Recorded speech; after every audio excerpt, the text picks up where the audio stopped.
उसी तरह अब आप बताओ कि आप किसके अंश हो? जोर से, जोर से। तो जब ये धागा इस कपड़े का ही अंश है, जैसे आपके घर में गंगा जल है, तो बोतल में भरा गंगा जल किसका अंश है?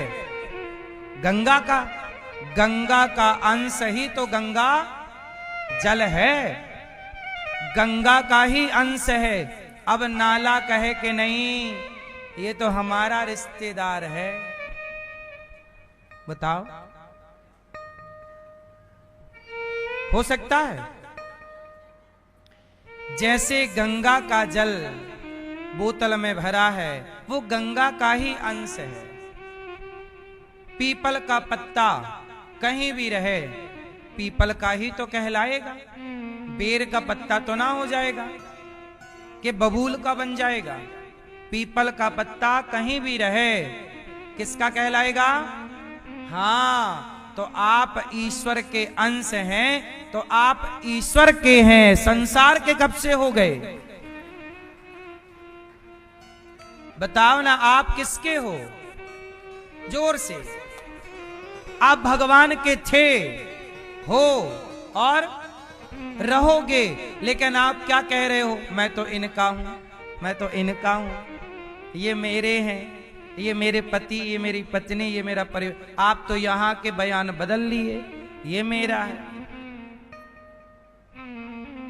आप कहने लग गए ये मेरा है, जबकि आप किसके अंश हो?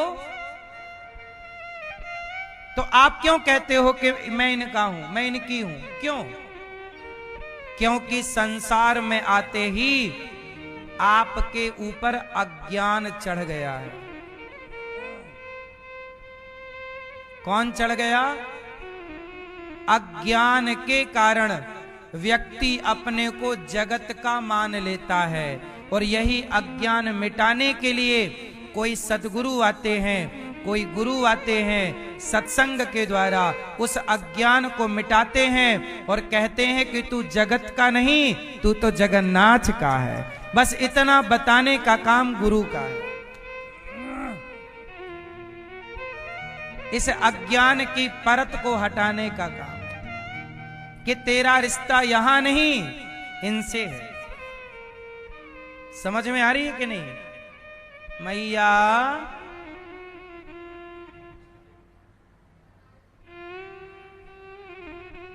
मैया क्या खौ खौ खौ खौ कर रही हो?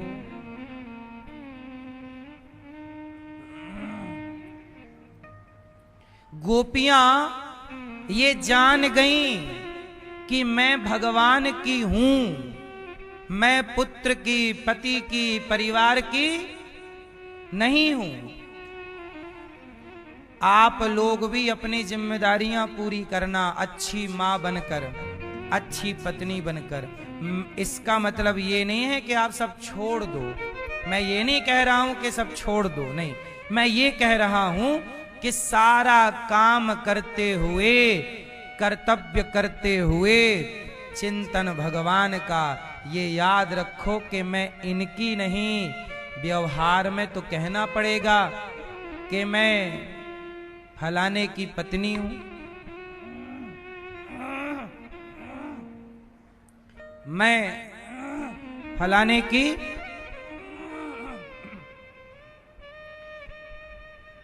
व्यवहार में कहना पड़ेगा कि मैं फलाने की पत्नी हूं, फलाने का पति हूं, पर वास्तविक में ये याद रखना कि मैं किसका हूं और मेरे कौन हैं? मेरे भगवान हैं और मैं भगवान का हूं। व्यवहार में कहते रहो, व्यवहार में तो कहना ही पड़ेगा कि ये मेरा घोचू लाल है। क्यों? भगवान ने गोपियों से कहा कि तुम पति को छोड़कर आई हो, जाओ, पति कैसा हो, अंधा, लंगड़ा, बहरा, काना, खोरा, जैसा हो, सेवा करो। अच्छा मैया, एक बात यहां भगवान कह रहे हैं, ध्यान से सुनना। पति कैसा भी हो, पति की क्या करनी चाहिए? जोर से क्या करनी चाहिए? पति की सेवा करो और पत्नी का सम्मान करो।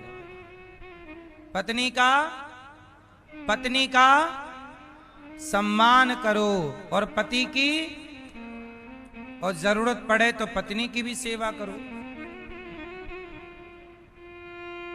मां की सेवा करो, पिता की सेवा करो, पति की सेवा। हमारे सनातन में सबको सेवा की आज्ञा है, सबको। अब समाज में कुछ लोग कैसे हैं, अभी परसों मेरे से एक बहन ने अपनी एक कथा सुनाई, अपनी घटना। वो बहन यहां भी हो सकती है, परंतु केवल आप कथा सुनिए। पहली बार मैंने भी सुना तो मुझे भी कुछ निर्णय मैं दे नहीं पाया। मुझे लगा आपसे पूछ लूं, आप शायद कुछ निर्णय दे दें। अब एक महिला ने, एक बहन ने अपनी आत्मकथा सुनाई। कैसी उलझी हुई जिंदगी है उस बहन की, और क्या उलझन जीवन में आ सकती है किसी का जीवन इतना भी उलझा हो सकता है, किसी के जीवन में इतना भी दुख हो सकता है। आपको कई बार लगता है कि मेरा दुख ज्यादा है, लेकिन जब आप किसी का दुख सुनते हैं तो आपका दुख आपको कम लगने लग जाता है। उस बहन का जो दुख था वो क्या था? उसकी दुख की कहानी स्टार्ट होती है, एक लड़की है। अब वो लड़की शादीशुदा है। ये घटना तब की है जब वो 10 साल की थी। अब सुनिए, एक माँ है और उसकी एक 10 साल की लड़की है कि तभी उस लड़की की माँ का चक्कर किसी और आदमी से स्टार्ट हो जाता है। एक दिन उसका असली पति देख लेता है तो पति पत्नी को समझाता है कि मेरे होते हुए तू किसी और मर्द के संग रहती है। तो पत्नी मानती नहीं और उसका पति डिप्रेशन में आके एक दिन ट्रेन में कट जाता है। अब देखो, पत्नी तो चाहती ही थी कि ये वाला मर जाए और वो मर भी गया। अब पत्नी अपनी 10 साल की लड़की को लेकर उस आदमी के साथ रहने लग गई जिस आदमी से उसका चक्कर था। अच्छा, वो आदमी का चक्कर केवल उस महिला से नहीं, वो 10 साल की जो लड़की थी, वो आदमी उस 10 साल की लड़की को भी गलत तरीके से देखता, उसका मिसयूज करता। पर वो 10 साल की थी, उसे तो कुछ बोध नहीं। होते होते जब वो लड़की 18 साल की हुई, 10 साल वाली लड़की अब कितने की हो गई? 18।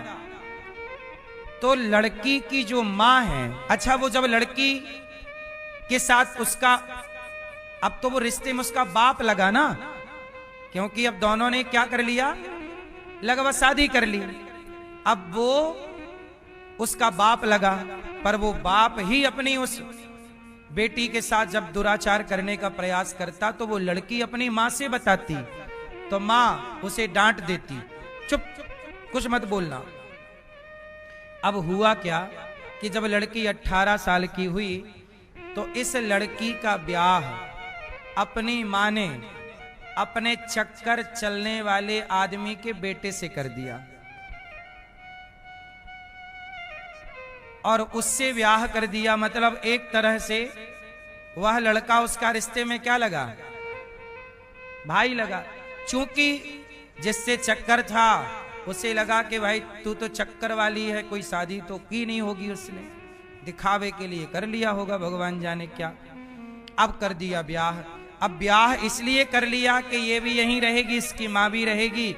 तो और उसका जो लड़का था वो थोड़ा बुद्धि का कमजोर था, तो उस आदमी ने इस लड़की को भी अपने जाल में फंसाना चाहा, पर यह लड़की उसके जाल में फंसी नहीं। अब उसके पति के साथ वो रहती।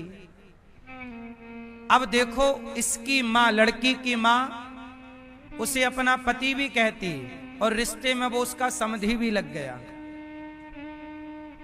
अब ये बताओ, वो लड़की मेरे पास आई और रोती हुई बोली, गुरुजी, मेरा पति 10,000 रुपए कमाता है, मैं अपने बच्चों को पढ़ाने के लिए, अब उसका बच्चा भी हो गया, बच्चों को पढ़ाने के लिए जब अपने ससुर से पैसा मांगती हूं तो पहले वो मेरा हाथ पकड़ना चाहता है, वो मेरे शरीर का शोषण करना चाहता है, और मेरे पति कुछ बोलते नहीं। मेरे पति खुद कहते हैं कि पिता जैसा कह रहा वैसा कर। मतलब मां ने भी अपनी बेटी को एक गलत आदमी को सौंप दिया, और वहां पति भी अपनी पत्नी को एक गलत आदमी के हाथ में सौंपना चाहता है।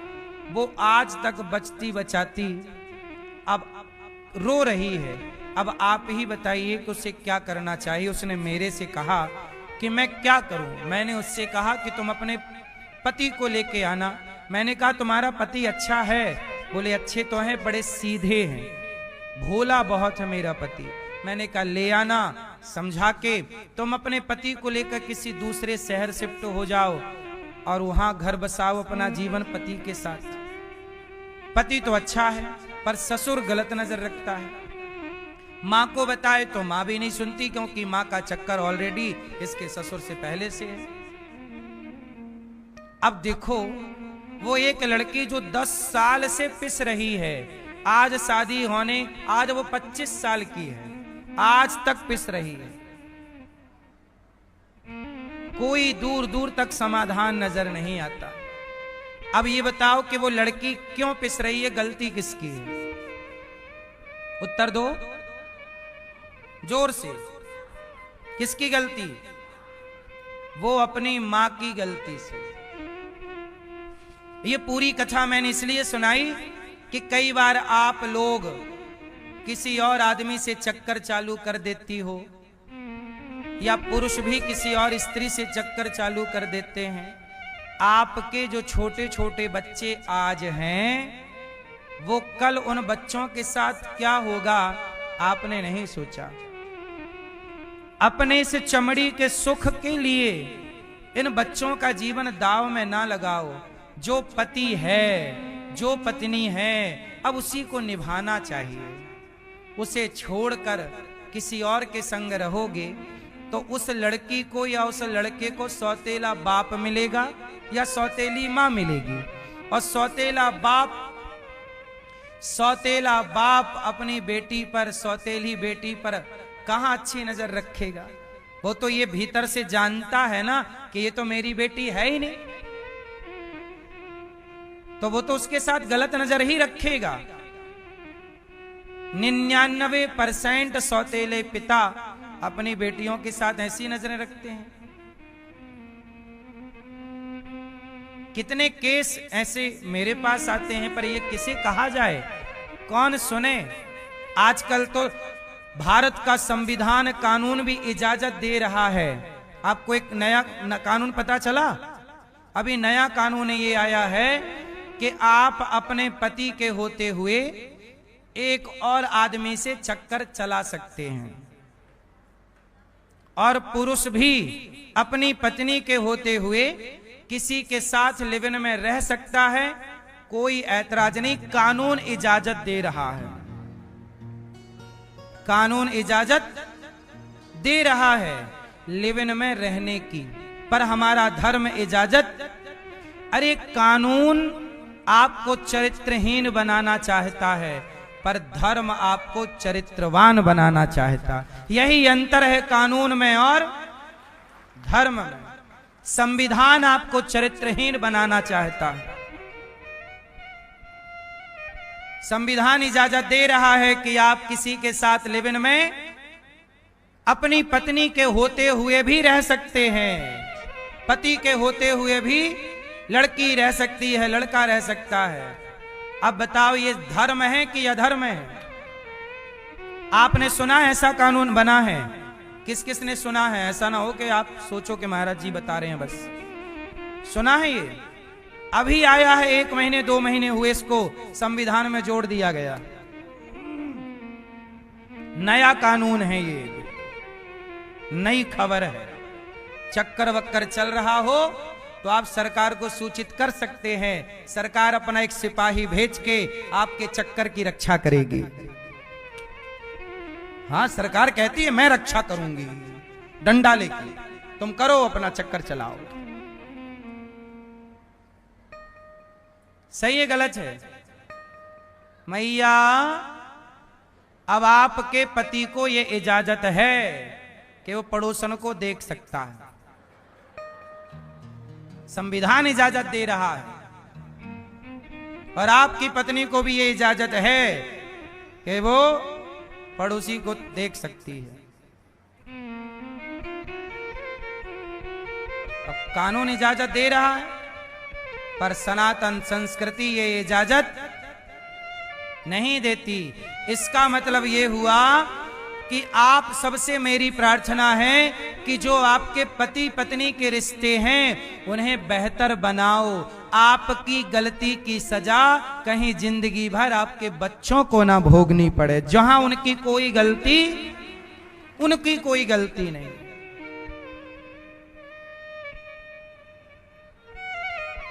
हम कहते हैं हर पिता को, आप अपने बेटे को इतना बढ़िया बनाओ कि वो एक पत्नी के साथ निभा सके, और आप अपनी बेटी को इतना अच्छा बनाओ कि वो एक आदमी के साथ, पति के साथ अच्छा निभा सके। छोड़ने की जरूरत क्यों? हम छोड़ने की तरफ सोचें क्यों? हम क्यों ना इस दिशा पे काम करें कि रिश्ते टूटे ही ना। अच्छा, रिश्ते ना टूटे इसके लिए क्या करना पड़ेगा, जरा आप मेरा मार्गदर्शन करें। रिश्ते ना टूटे इसके लिए क्या करना पड़ेगा? उत्तर दो फास्ट। क्या करना पड़ेगा? रिश्ते ना टूटे इसके लिए आप अपने बेटों को नारी का सम्मान करना सिखाइए, पत्नी की इज्जत करना सिखाइए, बहन बेटी का सम्मान करना। जो पुरुष नारी का सम्मान करता होगा भीतर से, वो कभी अपनी पत्नी को तलाक नहीं देगा।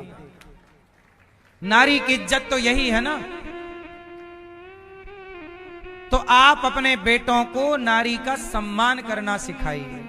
रिश्तों की वैल्यू क्या है ये पढ़ाइए, और स्त्रियों को भी, बेटियों को भी माता पिता ऐसे संस्कार दें कि वो रिश्तों का सम्मान करें। आप भी तलाक के पक्षपाती मत बनिए। तलाक लेना कोई समाधान नहीं है। समाधान तो ये है कि जैसे आज के 100 साल पहले तलाक था ही नहीं, ऐसे भारत से तलाक समाप्त हो जाए। तलाक कोई अच्छी व्यवस्था नहीं है। अच्छी व्यवस्था ये है कि पति पत्नी में प्रेम ही प्रेम रहे। कोई छोटी मोटी बात खटपट हो जाए तो वो अपने बुद्धि विवेक से उसे ठीक कर लें। इतना मसला ना बिगड़ जाए कि कोर्ट कचहरी तक बात पहुंच जाए। क्या कहते हैं? समझदार कौन है? जो अपनी बातें आपस में ही सुलझाए। तोड़ देना।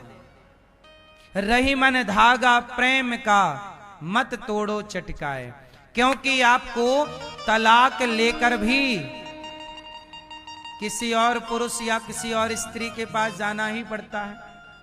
दूसरा ब्याह करने की समाज कहता है कर लो कर लो, तो दूसरे के संग तो रहोगे ही। तो पहले वाले को समझा बुझा के या उसको समझ ठीक करके। भाई घाव हो गया, यदि आपको घाव हो गया तो आप हाथ काट दोगे कि उसे घाव को ठीक करने की दवाई करोगे? भाई दवाई से ठीक होगा तो कर लोगे, जब नहीं